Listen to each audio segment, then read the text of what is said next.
திருக்கோளூர் பெண் பிள்ளை ரகசியம். முதல் ரகசியம். அழைத்து வருகிறேன் என்றேனோ அக்ரூரரைப் போலே. திருக்கோளூர் பெண் பிள்ளை அக்ரூரர் கதையை கூற ஆரம்பித்தாள். கண்ணனின் தந்தை நந்தகோபர், அவருடைய உறவினர் அக்ரூரர்.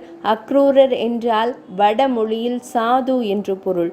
இவரும் சாது, நல்லவர். குட்டி கண்ணனிடம் மிகுந்த அன்பு வைத்திருந்தார்.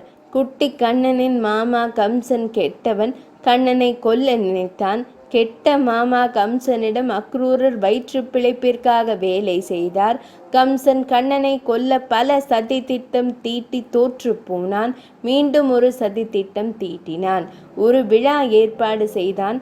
அதற்கு கண்ணனை அழைத்து குவலையா பீடம் என்ற மத யானையை விட்டு அழித்து விடலாம் என்று முடிவு செய்தான். இதிலும் கண்ணன் தப்பிவிட்டால் இன்னொரு திட்டம் வைத்திருந்தான். சாணூரன், முஷ்டிகன் என்ற மல்லர்களை கொண்டு மல்யுத்தத்தில் கொன்று விடலாம் என்ற இன்னொரு அதிபயங்கரமான திட்டம். அவனுக்கு ஒரே பிரச்சனை, கண்ணனை இந்த விழாவிற்கு எப்படி அழைத்து வருவது. யோசித்தான். கம்சனுக்கு அக்ரூரர் ஞாபகம் வந்தது. அக்ரூரரை உடனே கோகுலத்திலிருந்து கண்ணனை அழைத்து வா என்று ஆணையிட்டான். அக்ரூரர் கண்ணன் மீது மிக்க அன்பு வைத்திருந்தார். கம்சன் சதித்திட்டம் தெரிந்திருந்தாலும் சம்மதித்தார். ஏனென்றால் கண்ணனுக்கு ஒரு நாளும் எந்த தீங்கும் ஏற்படாது என்று அவர் அறிந்திருந்தார். அதனால் அவர் பயப்படவே இல்லை. அதைவிட முக்கியமான காரணம், கண்ணனை பார்க்க இது ஒரு அருமையான சந்தர்ப்பம். உடனே இதோ புறப்படுகிறேன் என்று ரதத்தில் ஏறி குதித்து கோகுலத்திற்கு புறப்பட்டார். ரதத்தில் போகும்போது கண்ணனின் நினைவாகவே இருந்தார். கண்ணன் என்ன நிறத்தில் உடையணிந்திருப்பான்? அவன் பீதாம்பரம் எப்படி இருக்கும்? தலையில் மயிர்பீலி எப்படி காற்றில் அசையும்? கண்ணனை பார்த்து என்ன பேசலாம் என்று யோசித்து கொண்டு வரும் வழியில் கண்ணனின் பாத சுவடுகள் மண்ணில் தெரிந்தது. உடனே ரதத்தை நிறுத்தி கீழே இறங்கினார். பாத சுவடுகள் இருந்த மண்ணில் புரண்டார். ஆனந்த கண்ணீர் விட்டார். மீண்டும் கண்ணன் நினைவு வர ரதத்தை வேகமாக ஓட்டினான். கோகுலத்தில் நுழைந்தவுடன் சாலைகளில் எல்லோரும் மகிழ்ச்சியாக இருந்தார்கள். மகிழ்ச்சிக்கு காரணம், கோகுலத்தில் எல்லோர் மனதிலும் கண்ணனே இருந்தான். அக்ரூரர் சந்தை வழியே ரதத்தில் வரும்போது பழம் விற்பவர் பழத்தை காண்பித்து கொஞ்சம் கோவிந்தாவை வாங்கி கொண்டு போங்க என்றார். பூக்காரி ஒரு கொத்து கேசவனை வாங்கிக்கோங்க என்றாள். அக்ரூரருக்கு கண்ணனை இப்பவே பார்க்க வேண்டும் போல இருந்தது.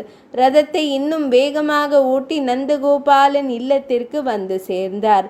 ரதத்திலிருந்து குதித்து நந்தகோபாலன் இல்லத்தில் எல்லா அறைகளிலும் கண்ணனை தேடினார்.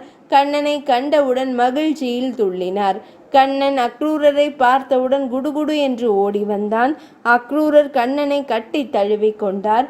கண்ணனின் புன்னகை அவருக்கு ஆனந்தத்தை கொடுத்தது. கண்ணனிடம் விஷயத்தை கூறினார். கண்ணன் சிரித்துவிட்டு, அதுக்கு என்ன, தாராளமாக வருகிறேன் என்று பலராமருடன் அக்ரூரரின் ரதத்தில் மதுராவிற்கு புறப்பட்டனர்.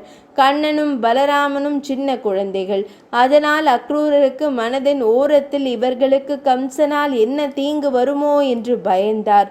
போகும் வழியில் யமுனை ஆற்றில் தண்ணீர் வேகமாக ஓடிக்கொண்டிருந்தது. அக்ரூரர் நீராடிவிட்டு பூஜை செய்ய விரும்பினார். நீராடும் போது இந்த குழந்தைகள் கீழே இறங்கி யமுனையின் வெள்ளத்தில் அடித்து கொண்டு போய்விட்டால், கண்ணா, பலராமா, நான் நீராடிவிட்டு வருகிறேன். இங்கேயே ரதத்தில் இருக்க வேண்டும். கீழே இறங்கக்கூடாது, சரியா என்று இறங்கி நதிக்கு சென்றார். ஆனால் உள்ளூர அவருக்கு பயம் இருந்தது. தண்ணீரில் மூழ்கினார். இதை அறிந்த கண்ணன் அக்ரூரரின் பயத்தை போக்க நினைத்தான். அக்ரூரர் மூழ்கிய போது தண்ணீருக்குள் அவர் கண்ட காட்சி அவரை திக்குமுக்காடச் செய்தது என்று கதையை கொஞ்சம் நிறுத்தினாள் திருக்கோளூர் பெண். ராமானுஜர் அப்படி என்ன பார்த்தார் என்று ஆவலுடன் கேட்டார். தண்ணீருக்குள் பலராமன் பல தலைகளுடன் கூடிய ஆதிசேஷனாக தரிசனம் கொடுத்தார். ஆதிசேஷன் மடியில் கண்ணன். கண்ணன் எப்படி காட்சி கொடுத்தான் தெரியுமா என்று முகத்தில் பூரிப்புடன் அந்த குட்டி பெண் கேட்க, இதையும் நீயே கூறிவிடு என்றார் உடையவர். சங்கு சக்கரங்களுடன், முத்து மாணிக்க மாலைகளுடன், மஞ்சள் பீதாம்பரம், தலையில் மயில் பீலி. உடனே அக்ரூரர் நீரிலிருந்து எழுந்து ரதத்தை பார்த்தார். அங்கே கண்ணனும் பலராமனும் சமத்தாக உட்கார்ந்து கொண்டிருந்தார்கள். மீண்டும் நீரில் மூழ்கினார். மீண்டும் ஆதிசேஷன் மடியில் கண்ணன். வெளியே பார்த்தால் ரதத்தில் கண்ணனும் பலராமனும். அக்ரூரருக்கு பயம் நீங்கியது. கண்ணனே நாராயணன், அவனே எல்லா இடத்திலும் இருக்கிறான் என்று புரிந்தது.